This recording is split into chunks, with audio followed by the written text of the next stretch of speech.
Shalom, shalom. Man, I hope everybody is having a blessed day.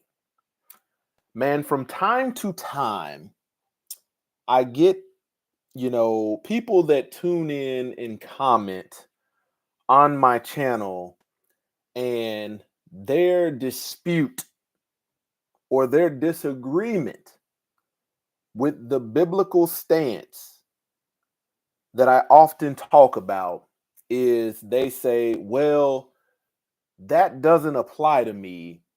I'm Eastern Orthodox Christian. What does that mean? You know, do they keep the commandments? Do they fear the Most High? Which commandments do they keep? Which commandments don't they keep? And I'll tell you, behind every one of these brands, because that's what they are, behind every one of these brands, there is a serpent. That serpent is a handler. Okay. When you look at, for instance, who came up with Trinitarian doctrine, you'll find out that that doctrine has a handler. And that doctrine was not even recorded biblically, but somebody else came up with that doctrine. Somebody from the Caucasus regions. Okay. So breaking down Eastern Orthodox. What does Orthodox mean? Words have meanings. Does the word Orthodox have biblical origins? No, it doesn't. Okay. Orthodox. Of a person or their views, especially religious or political ones, or other beliefs or practices, conforming to what is generally or traditionally accepted as right or true, established and approved. So when you think about this, does the Most High Yah want you conforming to what is generally or traditionally accepted as right or true? Or does he want you conforming to what he says is true? Words have meanings. I've grew up in not only different sects, different denominations, but different religions. And the process of coming out from among them, you are going to, potentially, if it is Christianity, Eastern Orthodox is probably one of these places where you will park lastly before you come all the way out, if you come out. Okay, let's keep going. So when we look at Eastern Orthodox, refers to a branch. Okay, here we go. Another branch of Christianity that originated in the Eastern Roman Empire and does not recognize the authority of the Pope. Okay, when you look at Eastern Rome, these geographical quadrants of Rome, if you think about Western, Eastern, Southern, Northern, this is specifically talking about Rome. So when you're looking at Eastern, Orthodox, don't think about it as Eastern culture, Eastern society. No, this is Eastern Rome.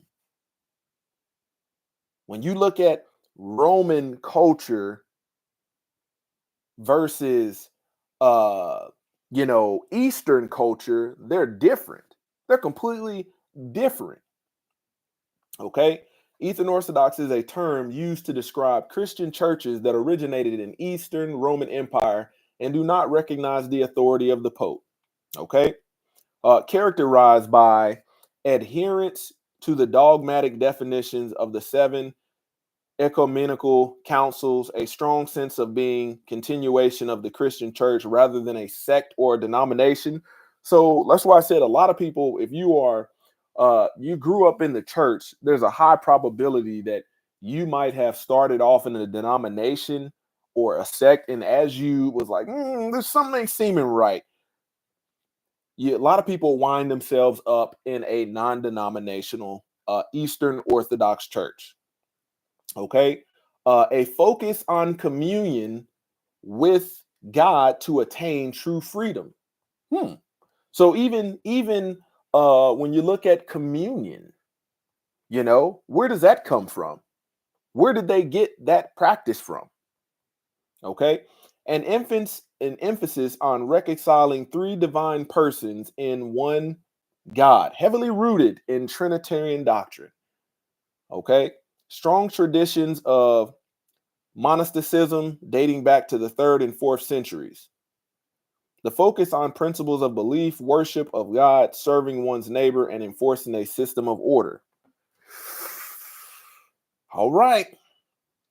So I'll tell you, if you are ever coming across somebody and you have came out, you fear the Most High Yah and keep his commandments, and somebody says they are Eastern Orthodox, all you have to do is simply ask the right questions. If you could get a zoom into their life and be able to discern, do they keep the commandments? If so, which ones do Eastern Orthodox doctrine say that they have to keep? What changes have they made in Eastern Orthodox Christian doctrine that's not biblical? So when we look at uh, commandment keeping, how they view the Torah that the Most High Yah says is truth. He says it is life. It's the light in the lantern. The commandments are a lamp. The law is a light. When you start pressing on just those two things, you're going to find out that once again, you have been duped. Okay. Etymology of Orthodox. Mid 15th centuries in reference to theological opinions. Wait a minute. When did the Most High Yah care about your opinion? When did he care about your feelings? When did he care about your emotions? Opinions or faith. It says what is regarded as true or correct. See, what you regard as truth, it's not what's going to get you in the kingdom. You got everybody walking around on the face of this earth regarding what they think is the truth or what they think is correct. But when you press or pry on their truth, when you start bringing facts, biblical doctrine, sound doctrine that has not been altered by opinions, this is when you're going to realize and expose the true intent of their heart. It says from late Latin orthodoxes, from Greek orthodoxos, having the right opinion. So when we break this down, Eastern Orthodox Christian. So it is the Eastern region of Rome, not Eastern culture. It is the Eastern region of Rome, their opinion, what they deem as right. Okay, right, true, straight. And this is the reason why when you look at Christianity, they tell you that this is the way. Because in their opinion of the Eastern region of Rome, where they started from, their viewpoint is they're right, everybody else is wrong. And I'll pull those covers back and say, hey, that don't look right. Okay. So here's the questions you got to ask. Is Rome considered Eastern or Western culture or civilization. Rome is widely considered a key part of Western civilization, with its culture, government systems, and legal framework significantly influencing the development of Western societies across Europe and beyond. While Greece is often seen as the origin, Rome is considered a transformative force within Western civilization. So, we're going to talk about something because there was a transformation that occurred when historical Hebraic doctrine, Israelite Semitic doctrine, hit Western civilization. Okay. Is Eastern Orthodox considered a sect or a denomination? No.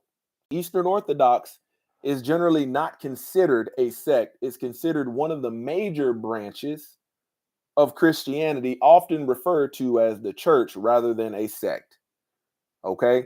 It claims direct lineage to the early Christian church and adheres to the decisions of the first seven ecumenical councils, distinguishing it from smaller, more breakaway groups that might be categorized as sects. Okay, so let's keep on going. So it said follows the guidance of the early Christian church.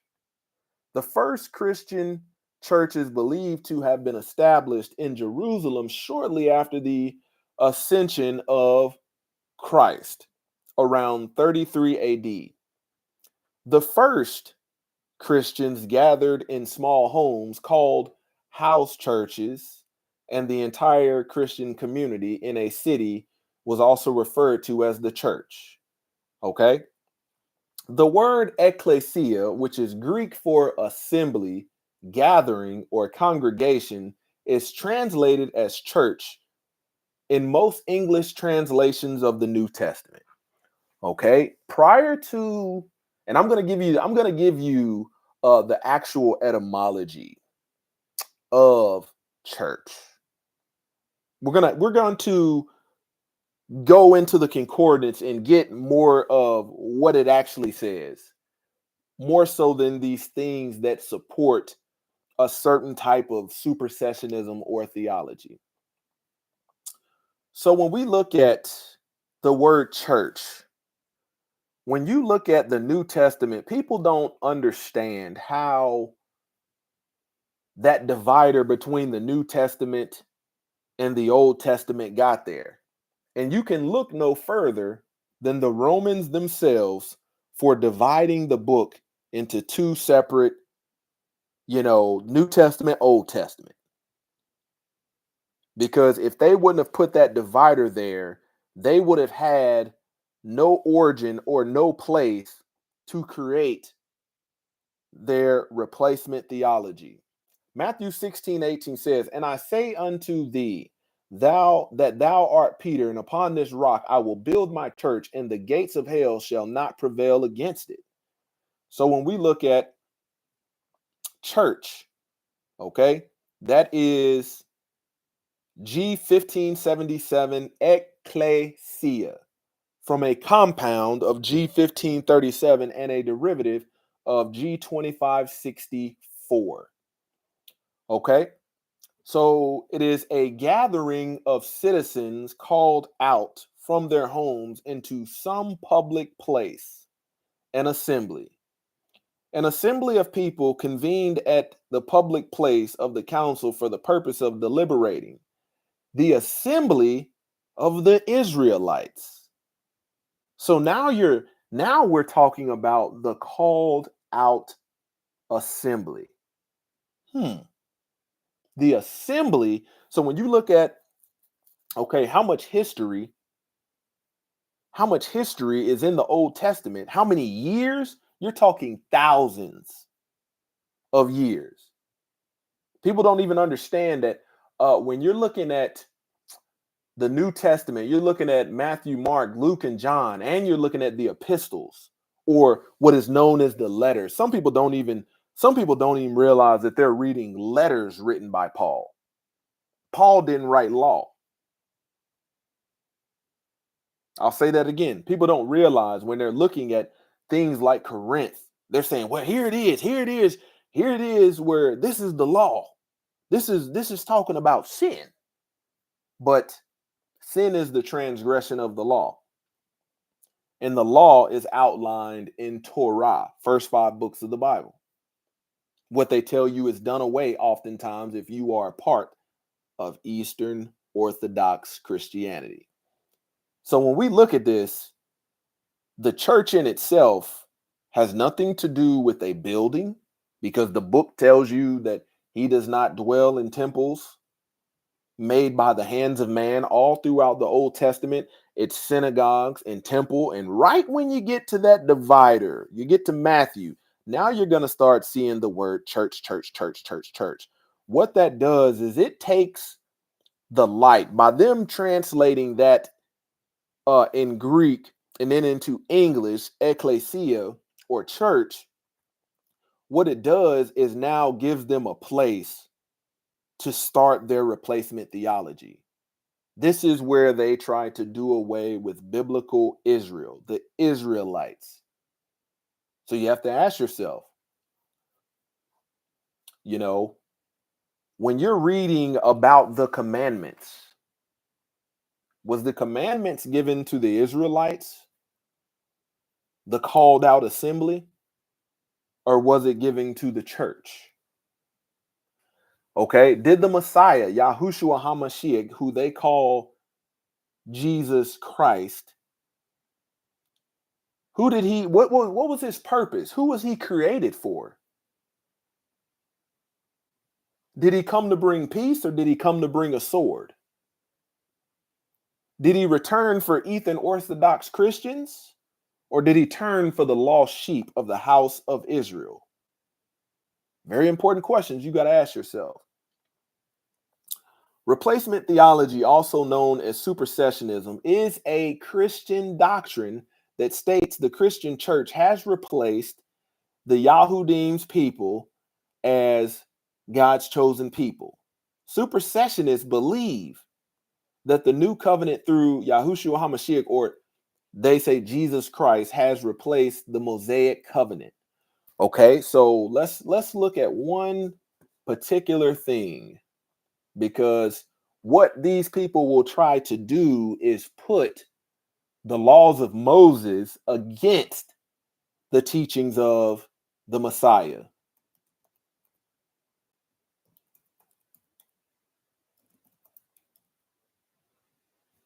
So let's get to this, because this is very, very, very critical to this. John chapter 5, verse 46 through 47. For if you believed Moses, you would believe me, for he wrote of me. One thing about a lot of these replacement theologies, they don't want to acknowledge the fact that the whole book, it says, lo, behold, I come in the volume of the book.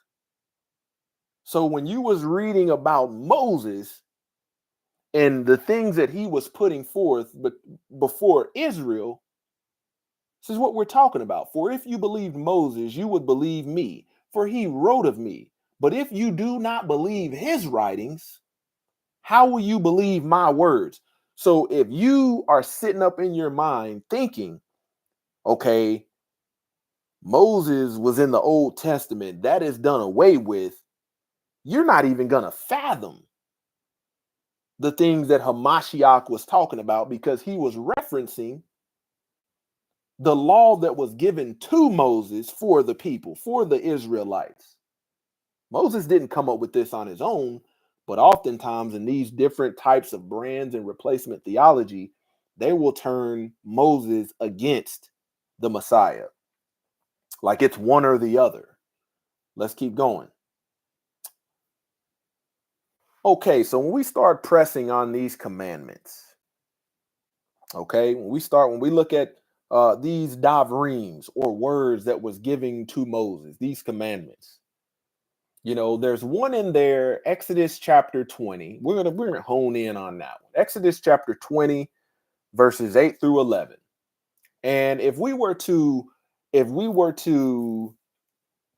look at Eastern Orthodox, like another video could be Eastern Orthodox adultery. You can prove that it has more Roman and Greek influence than it does biblical influence.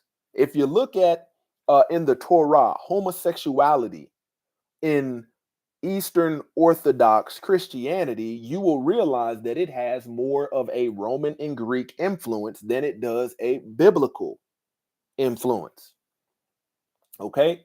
So, do Eastern Orthodox keep the seventh day Sabbath as commanded in the book, in the Bible, or do they keep the first day of the week, which in Eastern Orthodox Christianity is their version of the Sabbath?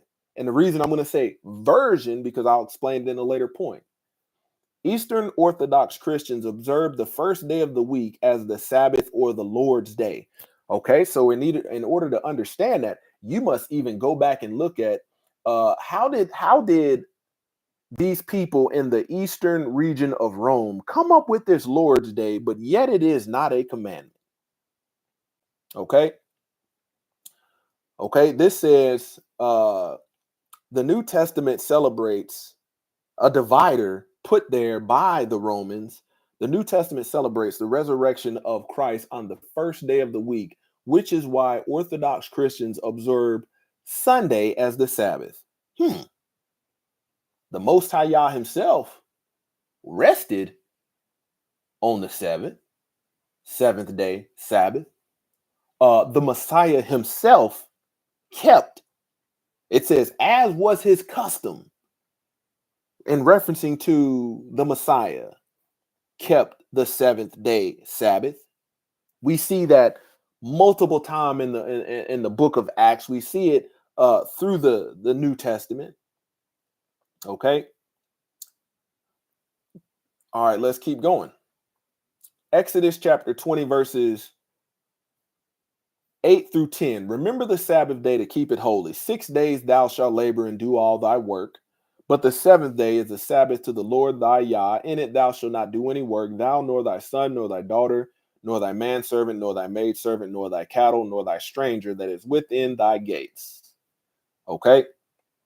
For in 6 days the Lord made the heaven and the earth, the sea, and all that is in them, and rested on the Sabbath day.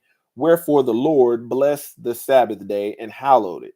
Hey, so here's another nugget. When you see the word Lord, don't always think that that is the master in righteousness. There's places biblically where Lord is mentioned or used, and you will be thinking like, and that confuses people.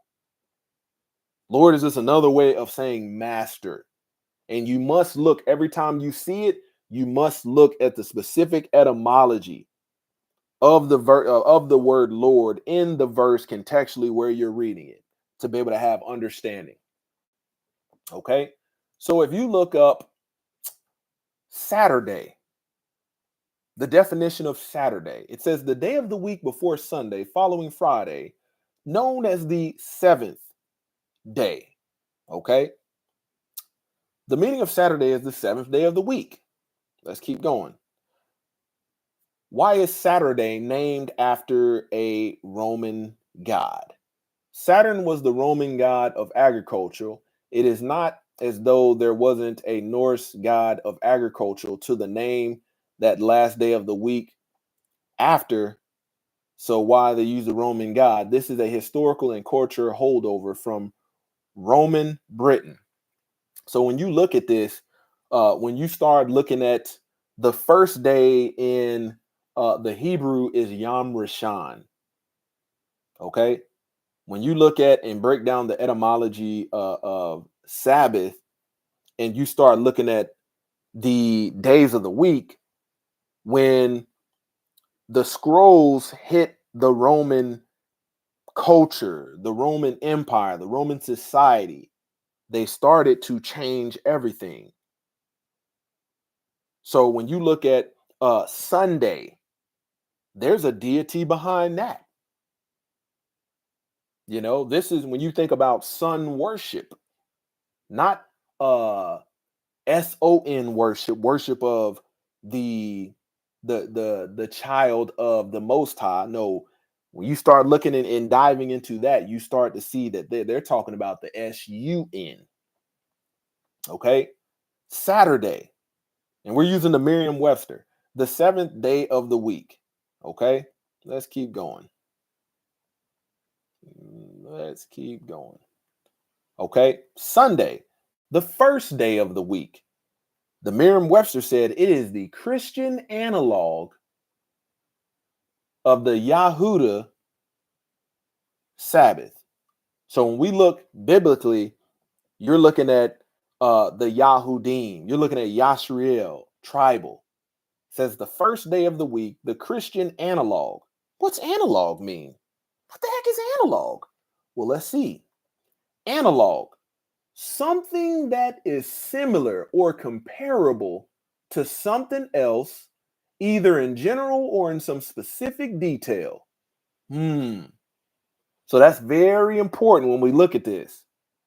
They're letting you know see, the devil is in the details.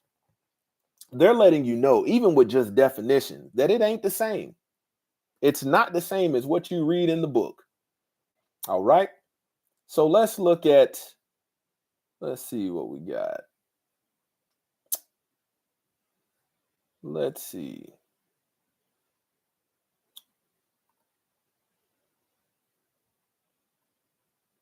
So when you start pressing on a lot of these different brands or branches, man, it always comes back.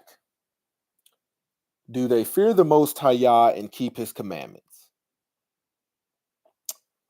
Do they believe in Moses? Because the Messiah said, hey, how are you going to believe anything that I'm talking about if you don't believe what Moses wrote? He was speaking of these things. People think that when the Messiah was referencing different issues that people had, or the Pharisees of the crowd, they thought he was making up new commandments. But because people don't understand the things of old, which the book does tell us to return to the old paths, they sum this up in their opinions as, well, the Messiah didn't come up with no 10 commandments. He only came up, some people tell you he came up with 3, he came up with 4, he came up with 5. He didn't mention that, so we ain't got to do it.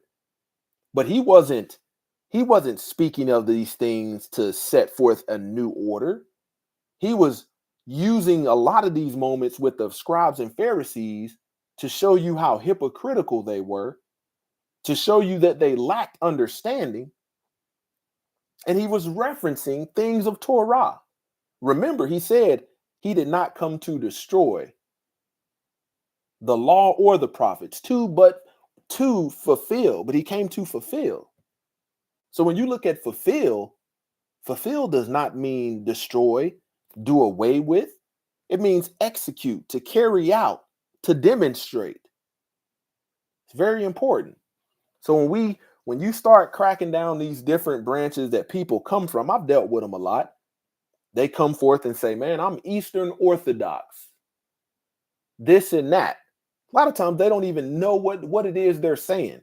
They're just basically from a period of thinking that their opinion is correct. And I told you, you can think whatever you want, but the Most High Yah ways are not our ways. His ways are higher than our ways. He's not changing. Contrary, if all these different branches continue to change and evolve their doctrine, he's not changing. He's the same yesterday, today, and forever. And one thing about this this seventh day Sabbath, the Most High Yah lets us know it's a sign between him and the people. They kept and the book says they keep the Sabbath on earth as well as in heaven. And one thing about this is when Hamashiach returns, it will be a sign. It will be a sign. At the end of the day, we're going to find out. We're going to find out, trust and believe, who's standing on sound doctrine, who got this thing right, because the book says the righteous are scarcely saved. Only a remnant shall be saved.